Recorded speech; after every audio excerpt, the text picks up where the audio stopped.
Y'all, please forgive me for not being here all week. I was in New Orleans eating good, drinking good, and having a good old time this week. But I'm back and came straight to the studio so I can give y'all the Love and Marriage Huntsville tease. Y'all ready to get started? Cue the music! Oh yes, bitches and hoes. I'm back. I drop a player like it's nothing, it ain't working out. Now no debate or for discussion, bitch, I'm walking out. My time is money, I ain't loving unless you toast it out. Flip my weave and walk it out. Look how I just bossed it out. Now come on, baby, why you bugging? We can't talk it out. I keeps it moving, I ain't tripping, lost another spouse. I'm just a boss, it's in my blood, no, I won't scream or shout. Grabbing my keys. Cause oh yes, bitches and hoes, I'm back. Back with another video, and we here to discuss Love and Marriage Huntsville Season 4, Episode 5. I'ma just call it the Male and Destiny episode, but I think it's what I got friends to make. I don't have friends to fake and coins to make, friends to fake. It was a cute little, bop at the end. But let's get into this episode, girl. So the episode opens up, we still with Kiki and Tisha. Child, Kiki done came outside and asked Tisha, so who you on the phone talking about me with now? And this is my problem with you, Tisha. Ain't no way on God's green earth or Beyonce's good internet or web will I be walking out my own establishment to make a phone call. See, if you had kicked Kiki ass out, you wouldn't have to worry about her walking up on you, spilling the tea to Kimmy. You wouldn't have to worry about that. But no, you wanted to step out your own establishment and leave the ops in there. And I don't want to hear about, but they family, because a lot of times your ops is your family because they're the closest to you. Period, point blank. Ain't no way I would have left out my own establishment for Kiki to be still sitting in there finishing her amaretta and pineapple. Wouldn't have did it. I'm sorry, say what you want. Wouldn't have did it. But since you went outside, Kiki came and checked you again and asked you who you was talking to her about now. Instead of you sitting up there telling her to mind her goddamn business and get from in front of your establishment, you decide to go on and say, I'm not going to keep repeating myself, and then continue to repeat yourself. Tisha, make this type of stuff make sense. Then you want to turn back around and tell that girl, if we weren't family, we wouldn't be friends. And I was like, reminiscent, ain't it? When Kimmy told you that, you felt some type of way. Now you're going to turn that back on Kiki with her Mary J. Blige boots and her Coogee sweater. And for the life of me, I want to know, Kiki, what the hell was you into where that girl had to warn Martell and Mel because you be in their house? And also, Kiki, if you think for 1 second that Mel is your real friend, child, Mel ain't a friend of herself. And that's on period. And we going to get to her later, but Tisha, you goes on to repeat yourself after saying you ain't gonna do it, and then you do it, and then she goes back and forth telling you, oh, see, this is what I was saying. I only did this because of what you did 5 years ago. And look at Tisha. Well, I thought we talked about that, discussed that. We went to brunch, we had dinner, we left that alone. I'm not bringing up the past, you bringing up the past. And I'm sitting here going, why do you care? Girl, if you was on the FBI's most wanted, and I gotta tell my people because I brought you around, gonna do it. I don't say what I said. Because guess what? You're not about to have the FBI now. Anybody who know me, if you introduce me to somebody and they got some stuff going on that could be bad on me, if you don't tell me, we got a big problem. Say what I said. So if she did say that and mention to saying, hey, look, heads up, this is what's going on, keep your record clean, Kiki. Because you look like you did some old fraud, some old wire fraud type, pyramid scheme. That's just the vibe I'm getting from you in the boots, in the red, and that's the vibe I'm getting. Like you be getting people credit card scams and all that stuff. I ain't saying you do, but that's just the vibe I'm getting. And if you was on the most wanted list for scams down there in Huntsville, then she had every right to tell everybody else to hide their purse. Let's move on. So we move on to the next scene. Martell go visit Marceau because he wants to get back in on the Scope business. Scope was what Martell and Mel and then Marceau and Tisha basically, had at the first season. And I remember them sitting down at the table for this. And basically Mel was like, oh no, we're done. We're not doing this. We're good. We don't need them. Yada, yada, yada. And as a husband, he backed his wife. But now look at you. Now you trying to beg them to get back in because your wife done made more businesses and don't need you and left you high and dry. I'm not saying stand by your man or your wife. That ain't what I'm saying. But you got to be smart sometimes. When it comes to business, take your personal stuff out of it. Now you crawling back to Marceau asking him, can you get back in? And look at Marceau. I think you're a great business partner. But Tisha's majority owner, and I gotta run it by her because she my wife. Boy, bye. When you ever had to run anything by Tisha? Somebody drop down in the comments and let me know when Marceau ever ran anything down by Tisha, even her own life. Boy, please. That's just an easy way for you to say, if she said no, it's on her, it ain't on me. Just say that. Say that, Marceau. Just say that. But then Martell goes to invite Marceau down to the boys' trip to Atlanta. Now, first of all, when you say boys' trip, that should be a trigger word. But not to Marceau, because who gonna pop him? Who gonna check him, boo? Ain't gonna be Tisha. Marceau said, okay, we can call it a boys' trip. And Martell was like, but it ain't gonna be no club type of vibes or nothing like that. Marceau said, oh yeah, we can do that. Martell said, look, I'm single, I could do it, but you married. Marceau gets in his doggone confessional and say, well, the only opinion I care about is Tisha's. And if she don't have a problem and we have trust in our relationship, that's all we need, boy. I'm just saying, the Chanel bags better be coming in hot and heavy. The cars, the clothes, all of it better be coming in hot and heavy for me to be acting crazy like I don't know you outside doing what you're doing. And all of us, also, Marceau, I'm sorry, didn't you just get caught allegedly a couple of times over this off season? You need to go sit your ass down. But go ahead on, you be on somebody else's blog, because that's what you do. And Tisha gonna sit up there and say, ain't no receipts, ain't no case. No face, no case. And you know what? To an extent, I understand. But you can't be that stupid. When you put that head to the pillow and take that wig off, because I know how that feel, that's when real life hits your Tisha. But go ahead on and shine for the cameras, girl. That's what you're supposed to do. Don't never let them see you sweat. Let's move on to the next scene. Kimmy is talking to Maurice about the drama with Tisha and doggone Kiki. Now, Tisha was on the phone with Kimmy when Kiki walked up on her and checked her, because that's what she did. And then basically Kiki was like, so you still got her on the phone? We can't even have a conversation, and you on the phone with her now. Child, Tisha hurry up and hung up the phone.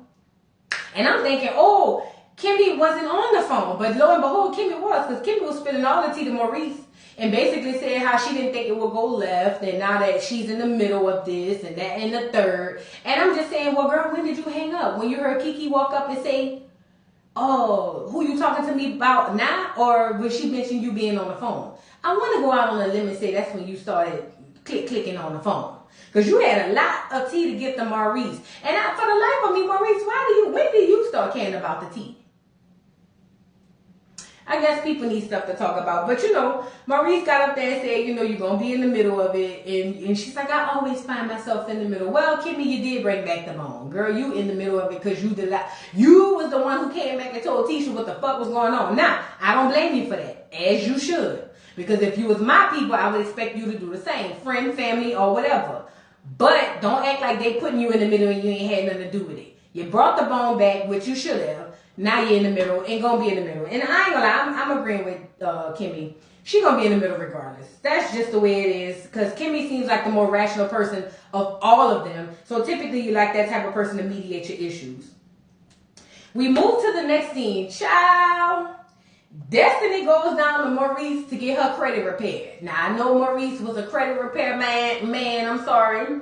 But just like Kimmy, he got 99 jobs, but a check ain't one. Child, look, I'm sorry, 99 problems. Did I say that right? He got 99 problems, but a check ain't one. Child, when I tell you, Maurice started out as the credit repair dude and building houses. Now he a lawyer, a doctor, an Indian chief, a police chief, the fire department, the doggone credit repair man. He give you new social security cards. Kimmy on the other side, cooking, cleaning, maiding, nursing, selling houses, building houses, construction, realtor. Girl, it's so many checks coming in there, child. Look, I envy that. Lord have mercy. If I could get a man that gets them type of checks with me, oh, Jesus. I ain't started getting paid off YouTube yet, but I'm working on it, y'all. Give me a little minute. Give me a little minute till my day was. Y'all know who y'all is. That's everybody out there right now. But anyway, yeah, if I could get that type of relationship, child, please. But anyway, she goes to talk to Maurice, because I got off subject, I'm sorry. She goes to talk to Maurice about her credit repair, and basically, she wants to refinance her home, because now, since Love Areas done left her in the house, she got to refinance the house all in her name, and she only got a year to do it. This is what I love about Louisiana. I could be married to somebody, but I could also have my own credit and then you have your own. See that whole joint community property bullshit that they have in all these other states? I can't get jiggy with that. Now you got to refinance your home because you don't want to uproot Lil Law out of his home. Girl, Lil Law 2 months old. Girl, bye. Lil Law ain't gonna remember that house, girl, please. He's 6 months old. What you mean because you don't want to uproot Lil Law? Girl, just say you don't want to move, you want your house. Just say that. Stop putting it on poor Lil Law. Lil Law ain't walking it. And you talking about you don't want to uproot Law. Girl, Law can live out of van and he won't even remember it at 10. Stop the cap, Destiny. Just say you want to get your own house and your credit stuff. But then we come to find out because Maurice was just like, well, dang. Oh, what's going on? Like, how did you get to this space? And now Destiny goes in to tell us that she's been on welfare. And as a person who used to be a welfare recipient, I used to get food stamps, WIC, and I used to get child care assistance back in the 99 and the 2000. Well, it was like 2002 because I had my baby in 02. So 02, 03, 04, you know, pre-Katrina. That used to be me. So I know. So my thing is, Destiny, what kind of welfare you was on? Because it wasn't child care assistance because you said you pay people to come to work so you could watch your own child. So let's get that out of the way. And then you wouldn't specify because Maurice was like, what, the PPP? As everybody was. Shit, quiet as it's kept. I should have filled out my application. But, was it the PPP? And she goes, no. It was just welfare. Girl, what kind, girl? We done all been there. Girl, what kind? Was you getting WIC? Because that milk is expensive. I understand. Was you getting WIC? Food stamps? I get it. The children eat baby food. I get it. Girl, it ain't nothing to be ashamed of. If you're going to talk about it, girl. We done all been there. We done all been there, child. Ain't nobody about to judge you because you've been on welfare, however kind of. Didn't you buy Maurice and Kimmy a vacation last year for the honeymoon and said you just got to be there? I thought you was on welfare, fat. How can you afford a vacation for somebody else's honeymoon, but you was on welfare, fat? Destiny, I'm squinting my eyes. What was really going on? Was you really on welfare? Because if you was, the people come and get you. I'm telling you now. Welfare fraud, they come and get you. Or is you lying for the show? Because then you might lose a little credibility, but you be all right. I hope you lying for the show. Because if you was really on welfare, and you on this TV opening businesses and buying vacations and honeymoons and stuff. Not to mention you turned around and said you was using your credit cards to take care of your life and your savings to take care of the business, which was open and closed. And you know, for the life of me, I was saying, I remember it's been a long time, about 02, when I applied. No, it had to be 01. Because I needed Medicaid to have my baby. I couldn't afford that. That's expensive. If you ever had a baby without medical insurance, it's expensive. But when I did fill out for my little, benefits and whatnot, they ask you if you have a checking, a savings, how much is in each account. Do you own a business? What's the revenue coming in and out of that? So, Destiny. As a person who's been down the welfare line, how you get welfare and you was doing all that on the national TV? And this was before social media was popping the way it's popping. How is you able to go down there to the Huntsville welfare office and tell them folks you broke after they just watched you on Love and Marriage Huntsville buying vacations? Somebody out here in this audience make this make sense. It don't make dollars. Well, no, apparently it was making dollars. It just wasn't making sense. Destiny, girl, I'm calling cap. I'm going to go out on a limb and say you did not get on national TV and admit to welfare fraud because black women don't do that type of stuff. So I'm going to go out on a limb and say you wasn't doing that and that you was just capping for the show. But Carlos King, you black, you got to get her together and let her know it's certain things you don't incriminate yourself with. Come on now, fat. Where your friends? I would have told you never to get up there and say that. After what we saw last season? Girl, bye. You said you was on covers of magazines and stuff. How was you getting welfare? Is they giving welfare to anybody? Because I sure could use some food stamps. Anyway. But yeah, she up there telling Maurice she was on welfare. And Maurice's biggest concern was her, number one, using her credit cards to live off. Done it. And then also her using her savings for her business because there's no guarantee there's a return on it. And you know, it took me a long time to be financially knowledgeable, if that's even a thing, to understand how money works. And the fact that you are depleting your savings account and then turning right around and using your credit card, which is just as bad or probably worse. No, it's worse than depleting your savings account because now your credit goes in order to save a business that ain't even on one leg or two. Like, make it make sense.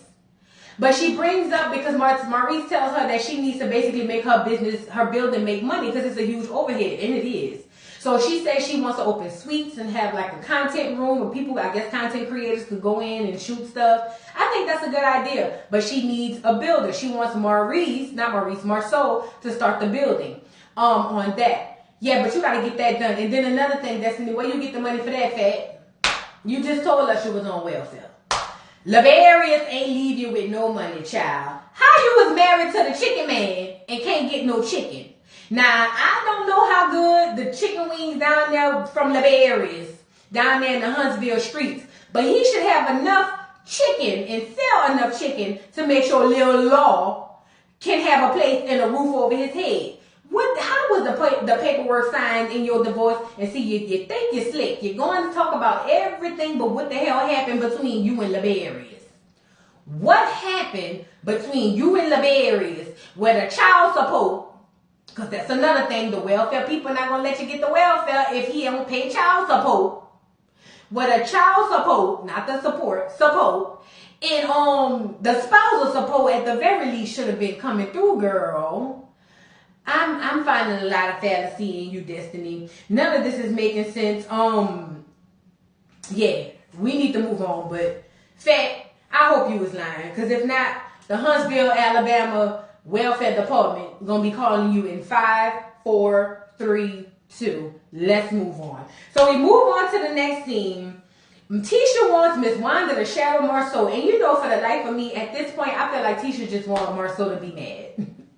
Because I love Miss Wanda to death. She can't do no wrong to me even when she do wrong. Say what you say. Say what you want to say. But, girl, you know Marceau don't want Miss Wanda shadowing her. But Tisha made a good point. She was just like, look, you either let my mama shadow you so she can run this business and be successful, or we could just continue to take care of her. And one thing I know is the nails and that hair be done. And what we do know is that within itself is a monthly bill. Because she got to go at least 2 times a month. At least 2 times a month to get the hair, the nails. And Miss Wanda looks like a woman who can get a pedicure too. So I know that's a bill within itself. You want to help her earn all. Marceau said, well, I guess I'll let her shadow, but that's a tall order. And look, it reminded me of when he told Miss Wanda she was sanctioned. And she was like, what's a sanction, girl? Kimmy said, not Kimmy, Tisha hollers, what's a tall order, girl? Tisha, you got a PhD, a doctorate, a master's, 2 masters, 8, 6. But that goes to show you, education at a college don't mean nothing. And you talking to somebody with 3 degrees. Let's move on. So we move on. He agrees to go ahead on and let Miss Wanda shadow him. And then we move to the next scene. Well, it's still in the same scene. And he goes to tell Tisha about his meeting with Martell. Sorry. Basically let Tisha know that, hey, Martell wants to buy back into Scope. First of all, where Martell get the money from. Maybe it's the children's book. Who knows? But, yeah, he wants to buy back into Scope and what she thought about it. She had to admit and give him his flowers and say, you know what, as far as business, Martell do his thing. Like, he might be a lot of things, but a bad businessman ain't one. And thank you for doing that. But she did mention that she don't trust him, as you shouldn't. Because guess what? When you was having your wife back, and I'm not blaming you for that, now you're sitting out there in the cold, and your wife is over there in the warm.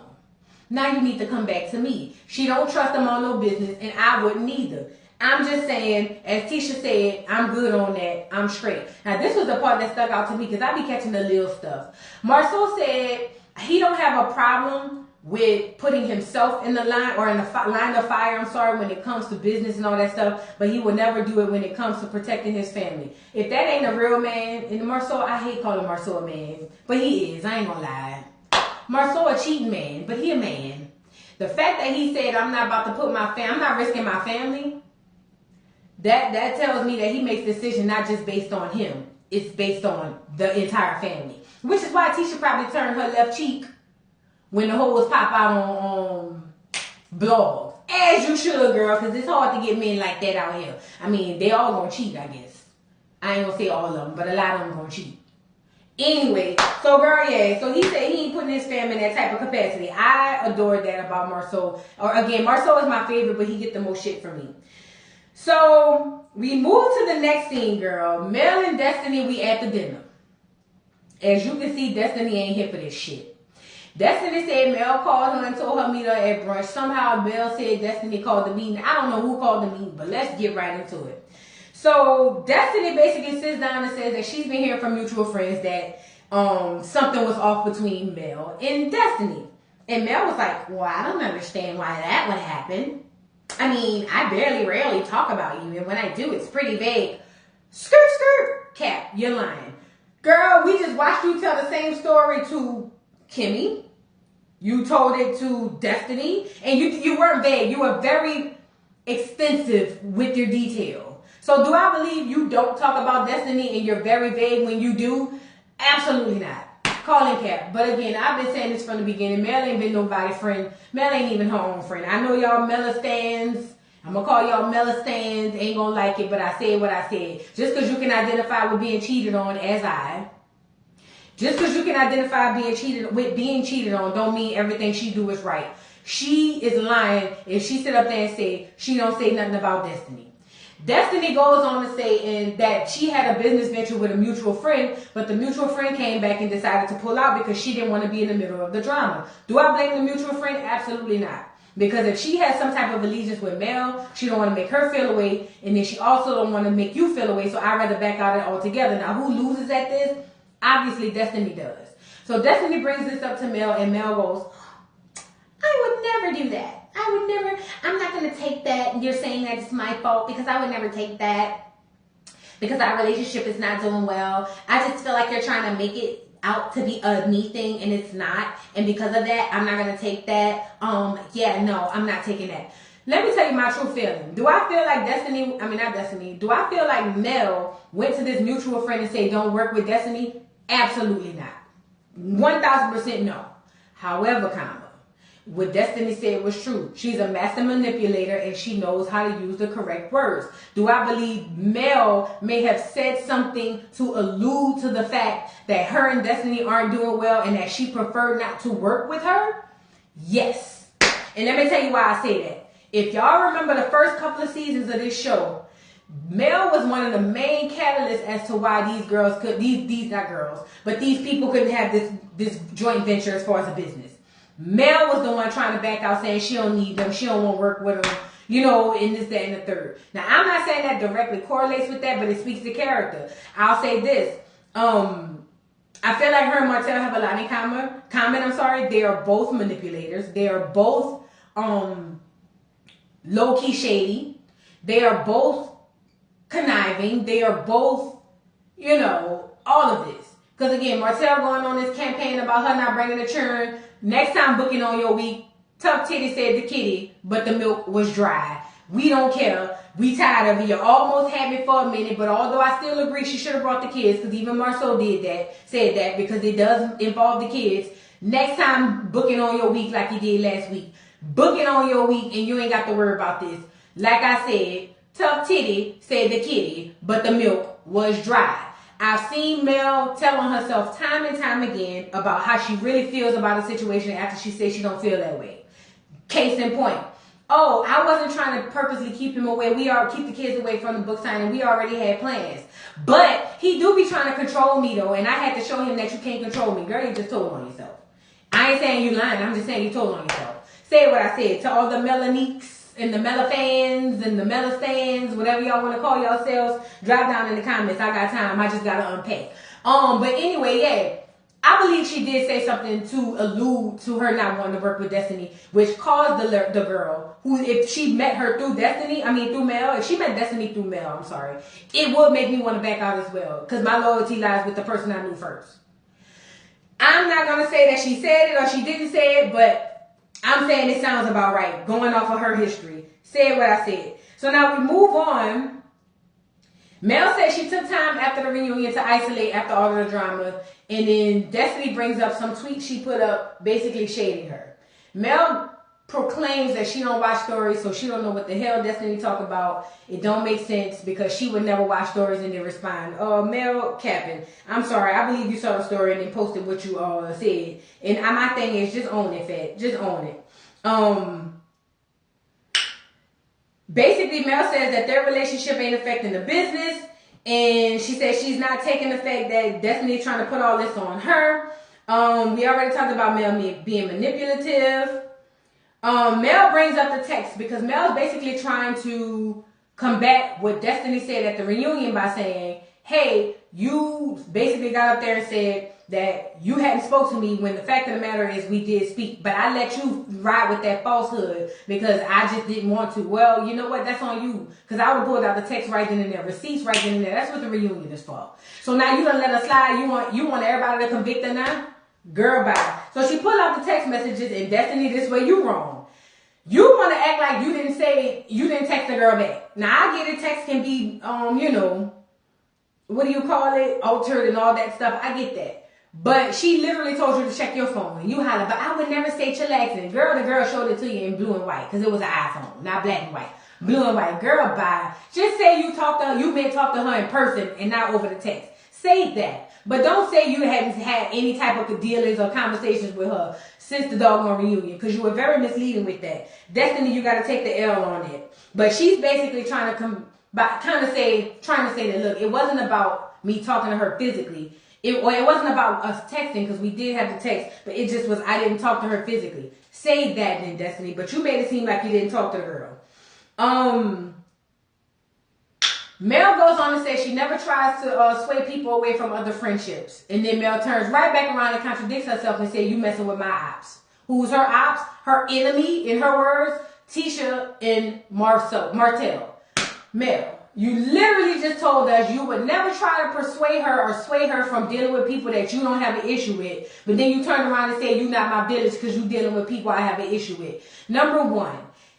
If Destiny didn't talk to you and you didn't tell her, number one, that Tisha is your arch nemesis, then how is she supposed to know not to have a relationship with Tisha? Also, I remember and recall the episode when you told her to get to know Tisha for yourself, because what happened between y'all two shouldn't have any bearing on her relationship with her. So if that changed, that's what communication is about. Now, I don't have a problem with you taking time off and gathering your thoughts after the reunion. I couldn't imagine I would do the same. But if you have an enemy that you feel like I need to be enemies with, which I find is childish, we're not in middle school, but if you have an enemy that you feel like I need to be enemies with, let me know. Don't tell me it's cool, go make my own friends, and then when I make these friends, you get mad. Number two, Martell. Like Destiny said, I knew him before I met you. The only reason I know you is because I knew him. Why would I cut him off? It don't make sense, Mel. Again, let's go back to what you said. I don't sway people from making their own friendships regardless to my status with other people, but yet you not my village because you friends with the people who I don't like. You Mel stands to say what you want. That girl is contradictory as hell, and people like that, I'm a great listener. I am an awesome listener, and I like to let people tell on themselves, and that's basically what she did. That's all you literally did was tell on yourself by turning around and saying that. Yeah, we not capping. We not buying that. I'm sorry. Destiny says if you felt that way, you should have said something. And she said she shouldn't have had to because you should know me. How the hell? Girl, you've been beefing with Tisha since season 1. How this girl supposed to know now y'all enemies? Y'all done upgraded from foes to enemies. Girl, again, like I said, Mel ain't nobody friend. I said what I said. Mel brings up then, oh, well, I felt like you should have said something when Tisha said I wasn't a good friend at the reunion. You should have jumped up and said something. What the hell was Destiny supposed to say? She didn't say nothing corroborating it. She just said, I don't know. I haven't experienced that with you. What should Destiny have said? And I hate that I'm taking up for Destiny because, you know, Destiny was not my favorite last season. But I feel like Mel is smelling her drawers. I posted that on Twitter. Mel is smelling her drawers. And in Mel's mind, Carlos telling her she's the Beyonce of love and marriage Huntsville down there at the own streets where they can't get a trip to nowhere but Vegas on a Spirit flight. done started smelling her drawers. I don't like it. It's really upsetting me and my homegirls. I don't like it. I'm just saying, girl. Yeah, I don't know what you expected Destiny to do. That was an issue between you and Tisha. As an adult, she shouldn't have to jump in that. Period. That. Said what I said. They talk about her hearing the conversation outside the door. So now, if I could recall, and drop down in the comments and correct me, I thought Mel said she heard them through the wall, but then Destiny's story was consistent of, no, you heard me, you was listening at the door. Well, then when Destiny brought up the fact that you were listening at the door, you claim that, no, I had heard you through the wall at first, but then you knocked on the door. Do I think she knew where the room was and was eavesdropping? Yes. Do I think it's possible that she could have heard them through the wall also? Absolutely. But like Destiny said, if you had such a good earshot view of what was going on, why didn't you hear my aunt the night before that saying that I shouldn't be so blindly loyal to you? Oh, I ain't hear all that because you didn't want to hear that, fat. You didn't want to hear that. But anyway, Destiny said she apologized, for her thinking that she was talking about her. And Mel says, no, you apologized for talking about me. Tomato, girl, you were talking about it. Just say you was because you was mad with me and I was mad with you, bitch. We had something in common, you. And I wasn't dragging for you. We was just sharing our experiences. That's what I would have said. But that's just me. Now, when Destiny makes that comment, it says that she wasn't talking about her. She was just basically apologizing for her thinking that she was talking about her. Mel feels like you could have came and told me. And then Destiny says, how? Because when I did tell you, you was just like, oh. And you were very condescending. Mel hollers, don't call me condescending. And she said, but you were. She said, well, you're aggressive. See, it's the trigger words for me.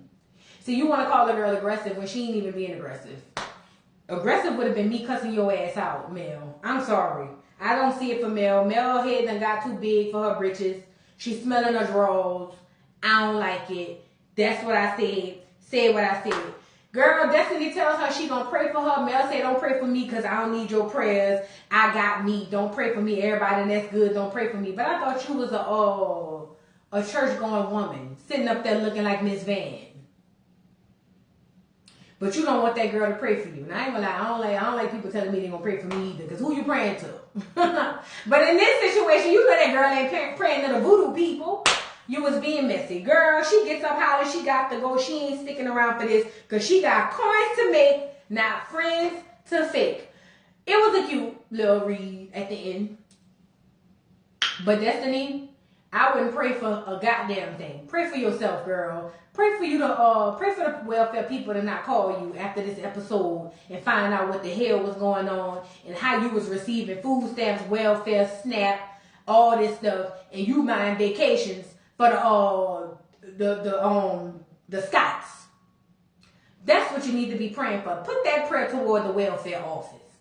Anyway, y'all drop down in the comments and let me know what y'all thought about this week's episode. Child, it was a doozy. But I'm sorry, y'all. I watched it in my car. I drove 7 hours to get home and came straight to the studio. I ain't even shower, unpack, or nothing. I'm about to go get in the shower after I do a bunch of things because I don't like being sweaty once I'm done. And then I'll get back with y'all with doggone Candy and the gang, and I gotta do power. But y'all, don't forget to like, subscribe, hit the notification bell. Please let me know what you thought about this week's episode. Whose side are you on? Just be respectful. And I respect everybody's opinions. You Melistans, I got time. As soon as I unpack, I'm gonna be responding. Don't forget to like, subscribe, hit the notification bell, and I will see you hoes later. Bye.